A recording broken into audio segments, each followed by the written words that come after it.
Yes. Very good. Okay, thank you. Wait, it's not. There. Okay, friendly reminder that everything is due December 20th. Yes, December 20th. That includes that summer assignment that most of you haven't done. Okay. Alrighty. So,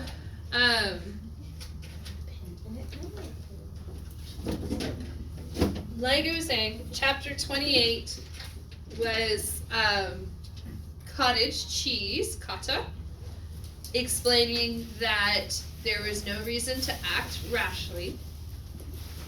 And did he think that acting rashly involved staying or go? Like, which does Kata think that they should do? Stay.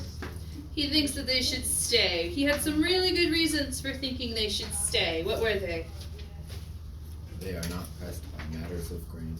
Very good there. That is definitely a direct quote. They are not pressed by matters of grain. What else? What's another good reason to stay, even if they are going to be attacked? An enemy told them. Someone who invaded their camp told them. Yeah, an enemy was the source of their report. Okay, so like consider the source. What's another reason that they should stay, even if the information is good? We've beaten them before. Right, we've been invaded. They've been invaded and they've beaten them before, so they really don't have any concern about being able to withstand a siege, right? Okay, or at least a direct attack. So that's cottage cheese's response to the report that the Germans have crossed the Rhine and they are coming and they're going to get all of the Romans or all of the Gauls together and they're all going to attack. Okay? So Titurius is Sabinus. Yes? Is the very first thing that Fast Talker told you. So remember, Sabinus and Kata are together in charge of this particular camp, right? And I know it's been a week, so why are all of the legions split up? Food. Why did normally Caesar would have them all like safety in numbers, all in one giant camp, but this year he couldn't do that. Why not? What? Food. What was the problem with the food supply? They didn't have any food. Why didn't they have enough food? Because there was a drought. Sicantes. Yes? Okay. Propterea Sicantes, I think is what it was, or Propter Sicantes several chapters ago. Okay. So because of a drought, he had to split everybody up. So Cotta said, we should stay here. But the guy, who was it, Ambiorix, that brought the report? Ambiorix, I believe it was. Here, let's go back and look. Yeah, Ambiorix sounds right. Yep, Ambiorix. So Ambiorix, remember, suggested that they leave and go ahead and go to another camp where they will have more safety in numbers. Right? So now the question is, that song, should I stay or should I go now, right? Okay? Alright, that's basically the theme song of 28, 29, and I think it's going to go into 30 as well. Yes? Okay. So we've already seen 28 and all of the arguments that Caesar presented there. Now keep in mind, the entirety of 28 is in what format? Indirect statement. And why? Why is it an indirect statement? Caesar wasn't there. Yeah, it's a speech, but Caesar wasn't there for the speech. He's getting it second, third, or maybe even fourth hand. So he's put it into indirect statement.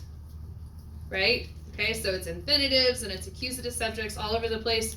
Dependent clauses automatically go into the subjunctive. It looks a lot more complicated than it is. It really is just like a second or third hand speech.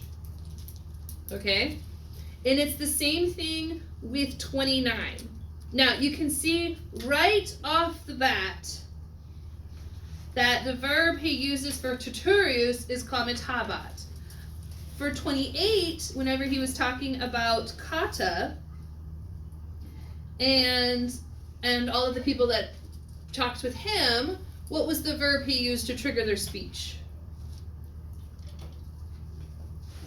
Existimabant, yes?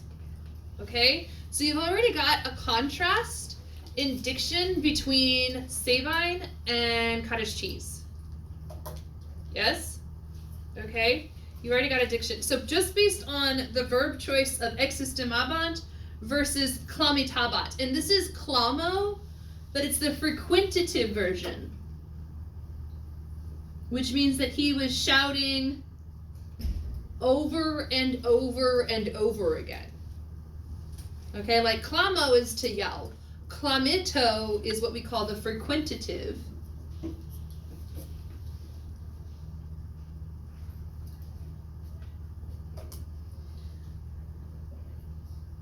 Okay, which means that it's happening over and over again. Like salio means to jump, salto means to dance, but it's the frequentative of salio because salto means to jump over and over and over again, and jumping over and over and over again is dancing. Isn't that fun? Yeah? Okay, so that's just another example. That's another frequentative right there, salto. Okay, so we already have a little bit, so remember, Caesar is really just delivering a captain's log back to the Senate, letting them know what's going on, justifying his actions after the fact, right? Okay, but he has to keep it professional, yes? But he can still add in those little touches to let you know what he's thinking subconsciously. So just based on clamitabat versus existimabat, what do we know about his opinion of Sabinus versus Cotta? He's on Cotta's side. He is on Cotta's side. Cotta is estimating, he's thinking. Yes? Okay, they're discussing. Sabinus is just shouting. Yes? Okay, Sabinus really does remind me of Hey Hey from Moana. Yes? Okay, which is a step above a chicken running around with his head cut off. Yes? Alright? Yes, Imani. Huh? Oh, you don't have a question? I was No, like, I thought you were going to be like, can you show us a clip of Hey Hey? No, not today. If you haven't seen Moana, go watch it. And Sabinus, except we don't love Sabinus like we do Hey Hey. Right? Okay? I don't like What? You don't like Hey Hey? How can you not like a chicken that's like voiced by Alan Tudyk? One of my favorite clips of Alan Tudyk. I like the pig better. The pig was barely in the movie. One of my favorite clips of Alan Tudyk is he's making these chicken noises and he's like taking a drink and he looks at the camera and he goes, I went to Juilliard. And then he goes back to doing his chicken noises.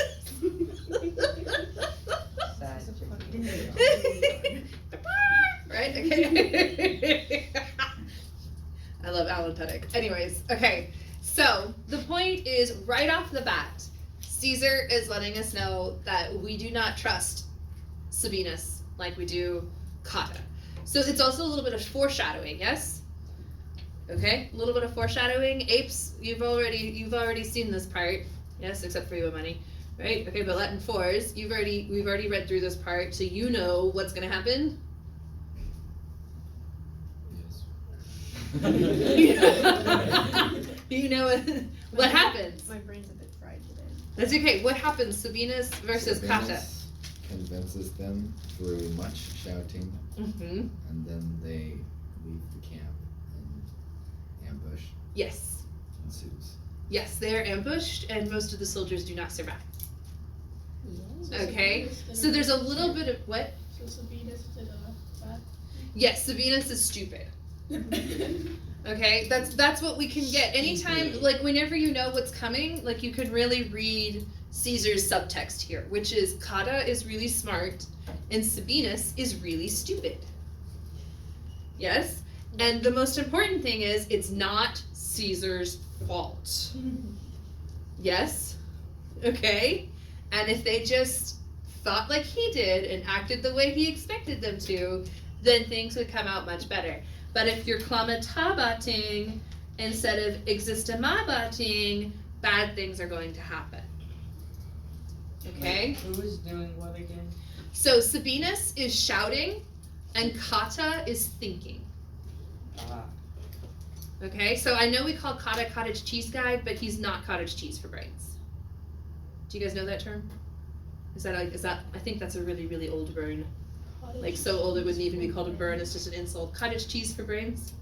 Yes. I feel like I've heard of it. It wasn't even like really super popular as an insult or anything like that, but just in case you're thinking that, that's actually why I really like it. It's an ironic nickname for him. Because cottage cheese is not cottage cheese for brains. Sabinus is cottage I cheese think for I read brains. it in a book before. Probably. Probably. I just didn't like the book, so I forgot. It happens. It happens. Okay, so he's saying that with the Germans having arrived and they would convene, or and it maiores goes with manus. Yes, Fast Talker told you this. Sorry again that things don't line up with his video, but can't be helped. Okay, not this time anyways. We'll fix it next year.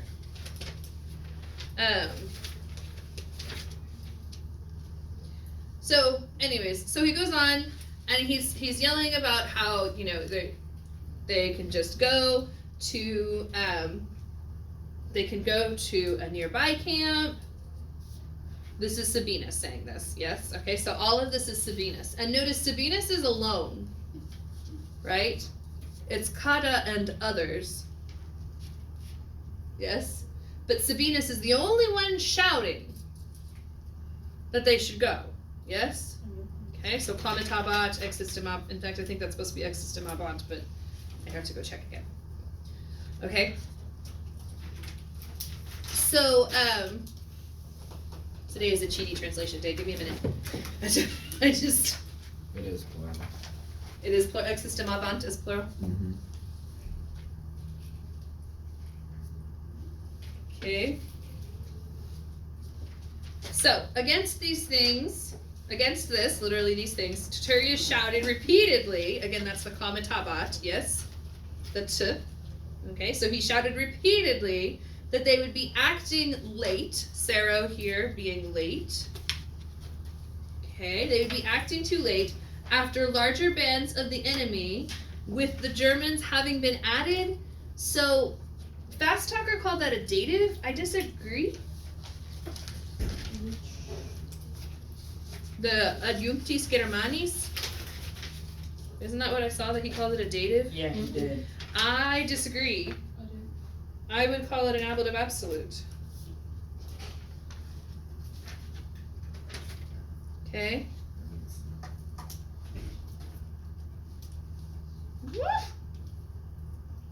Sorry, it's not writing for me. Okay, so I would call that an ablative absolute.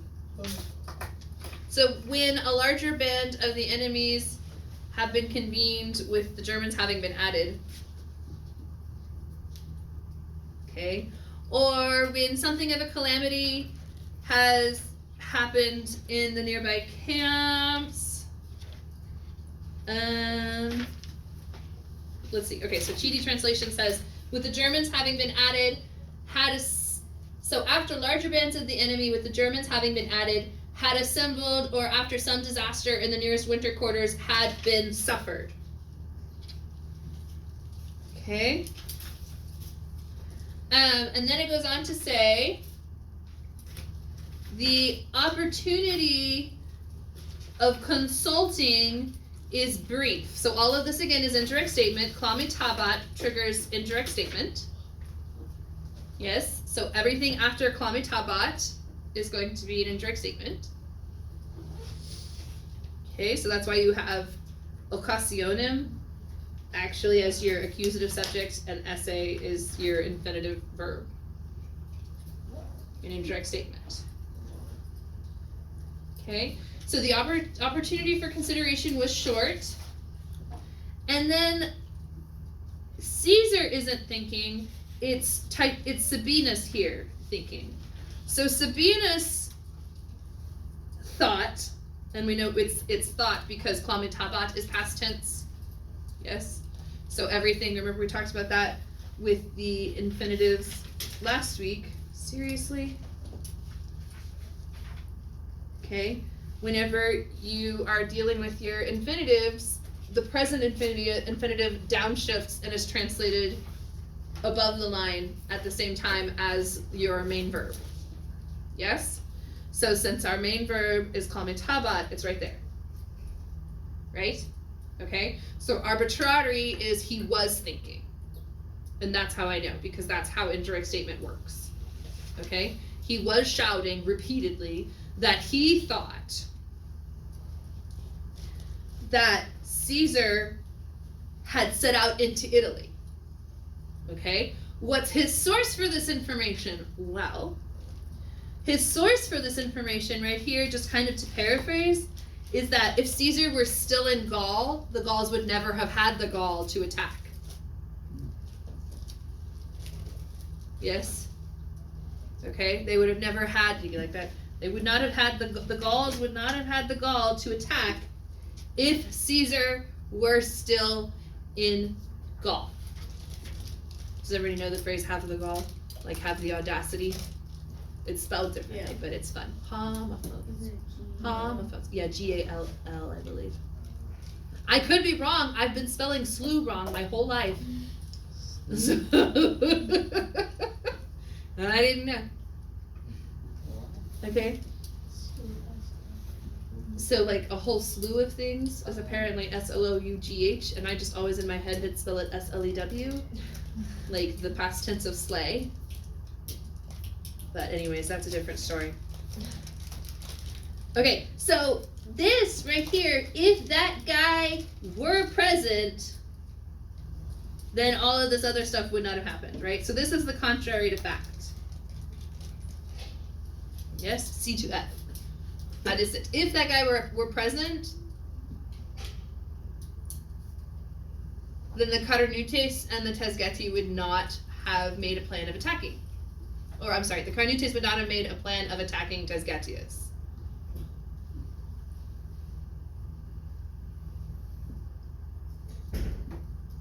Okay. So he said he thought that Caesar had set out for Italy, otherwise the Carnutes would not have formed the plan of killing Tesgetius, nor would the Eburones, if he were present, have come to the camp with such disdain for us. Caesar's gone. He has to be gone, and they have to know that he's gone, because why else would they act this way? Now, put on your general cap. Does this sound like a reasonable basis for making decisions? No. Is Caesar their only chance for being rescued if they're in trouble inside their camp? No. What are the other chances of rescue if Caesar is gone? Like if they're besieged, who else can come help them? The surrounding camps. Anyone else within a day's march. Yes? Because they're within a 100-mile circle. Yes? Okay? So, they would only have to hold off 1, maybe 3 days. But Sabinus is saying, Caesar's gone. He has to be gone. Otherwise, the Gauls wouldn't be acting this way. Which is that true? Is Caesar in Italy? No. He is not in Italy. Okay? Okay. And then he says, non hostum actorem. The enemy is not the author of this plan.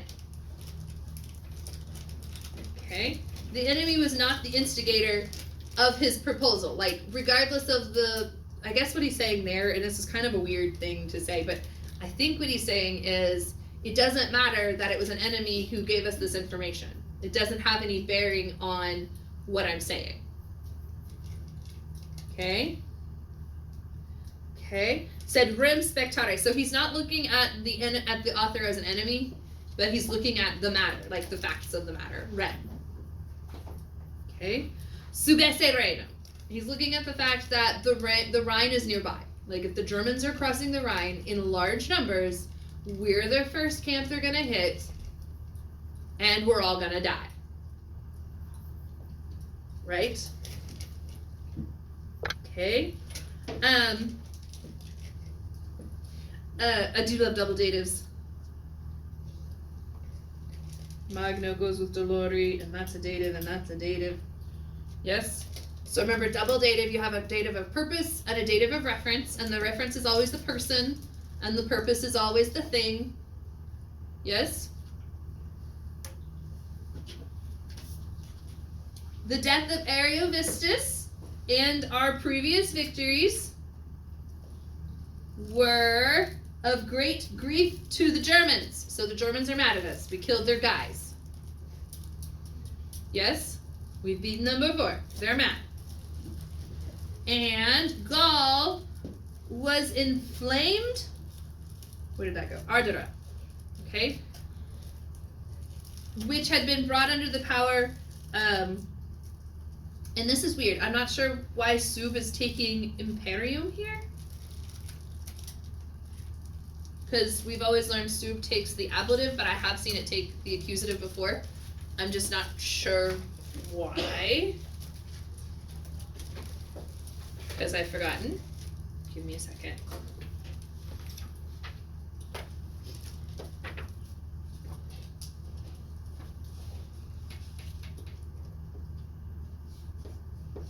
There's probably not going to be any notes on it at all. Because you know how it goes.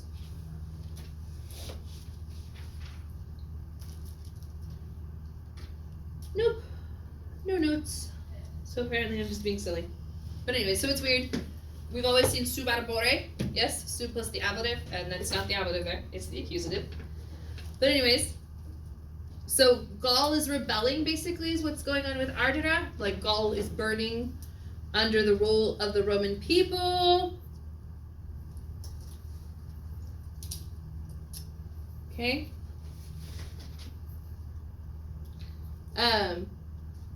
With so many insults received, and with its former glory in warfare extinguished. Okay, so all of that right here, that's an ablative absolute, and that's genitive.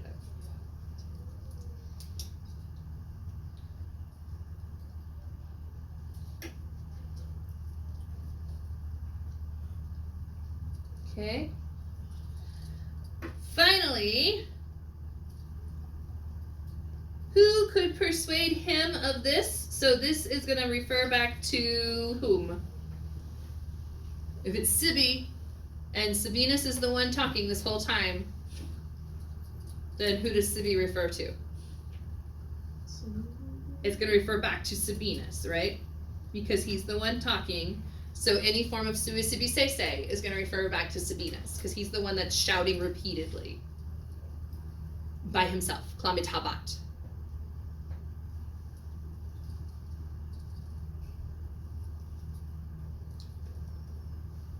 Okay? So who would persuade him of this? That without a certain matter, Ambiorix resorted to a plan of this kind. So Diskin did say that Ambiorix, like, who could persuade him that Ambiorix would go to these lengths to trick them?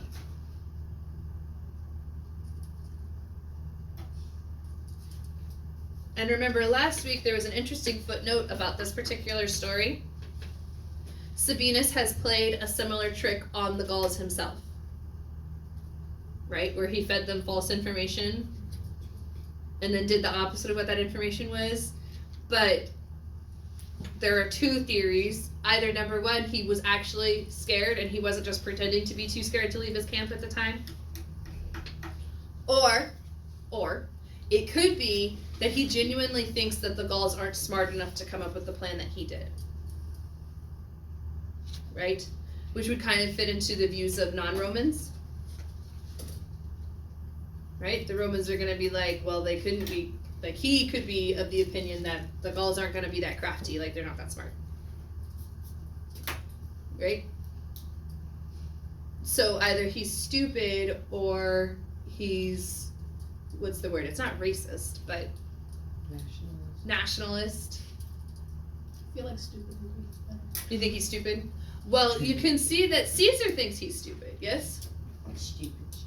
I mean, if Caesar say it, then I love it. I mean, it's all subtext, and you definitely have to like read into it, and it's not the strongest argument, except if you know where this is going, like saying that he kame tabat, he's shouting repeatedly, versus the other people who are existimabanting, they were thinking. That's not the strongest of argument that Caesar thinks this guy is a blithering idiot, but it's a pretty good start. Would you guys agree? Yeah? Okay. Is he like philosophers? Hmm? Is he like philosophers? He doesn't like this guy's philosophy. Okay. So then, picking up, his own opinion was that they were safe in either case. Like, they're safe if they stay, and they're safe if they go, in his opinion.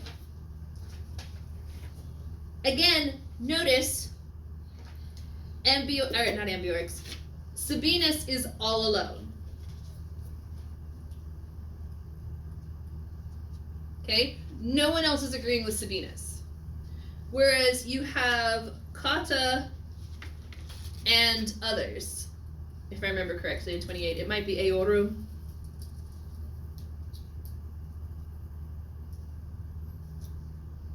Oh, yeah, that's fine. Where did he go? Well, anyways. Yeah, cum pueris tribuni militum et primum ordinum. Okay, so all of these very qualified people were thinking, and then this one guy kept shouting that in his own opinion, it would be safe either way.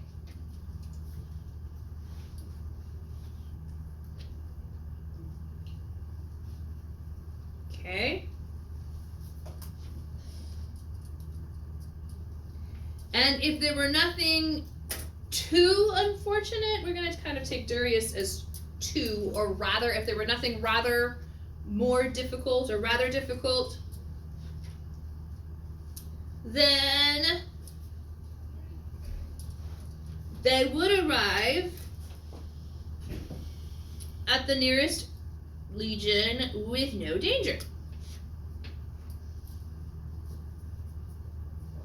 But if all Gaul were uniting with the Germans, their one safety was in speed.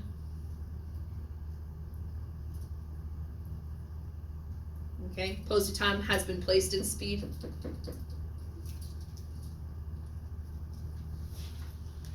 He asked what outcome the plan of Cotta and those who disagreed with him, meaning Sabinus.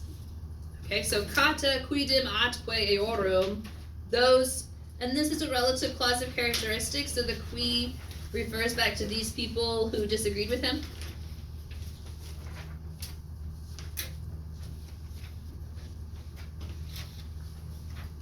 So what would be the outcome of their plan? Basically is what it says. Life. Mm-hmm.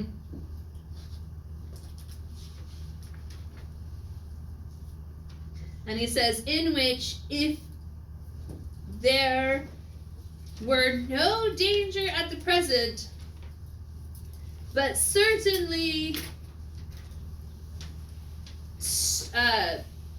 starvation must be feared, right? So these two go together. Okay, so that's your that's going to be your subject. Okay, so starvation, but certainly starvation must be feared in a long siege.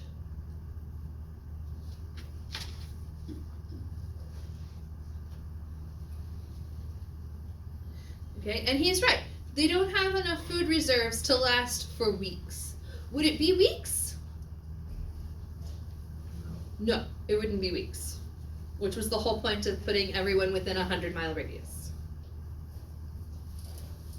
Okay, so this is a passive paraphrastic.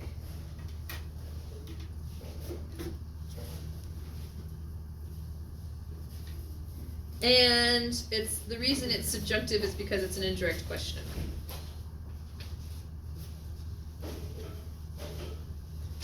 Okay, and Pricens goes with curriculum.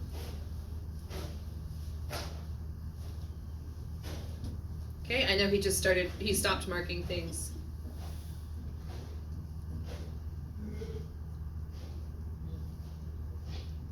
So kind of what result would his plan have? But it's not really would, it's kind of a weird turn of phrase.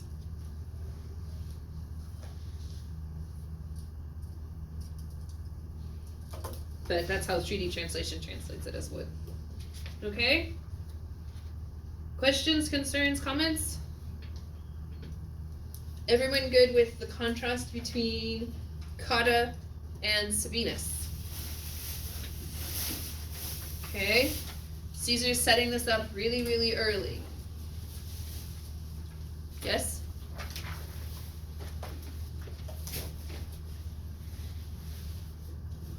Okay. We've got a little less than 20 minutes. I'm actually done with that particular passage. Do you guys want to go over test questions like we have in the past? Is that useful? Or is that just kind of words coming out of my mouth? Useful. Test questions are useful? Yeah. Okay. Well then, let's go over some test questions for 29.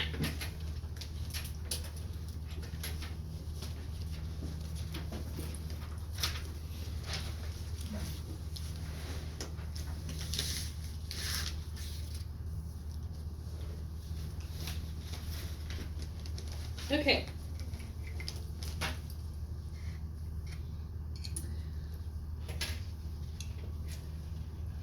I don't know if it matters to you guys at all, but our test book just confirmed that adjunctis Germanis is in fact an ablative absolute and not a dative. In fact, it's one of the questions. Identify the case and use of adjunctus Germanis. Ablative absolute. Very good. Okay. Find two cum clauses.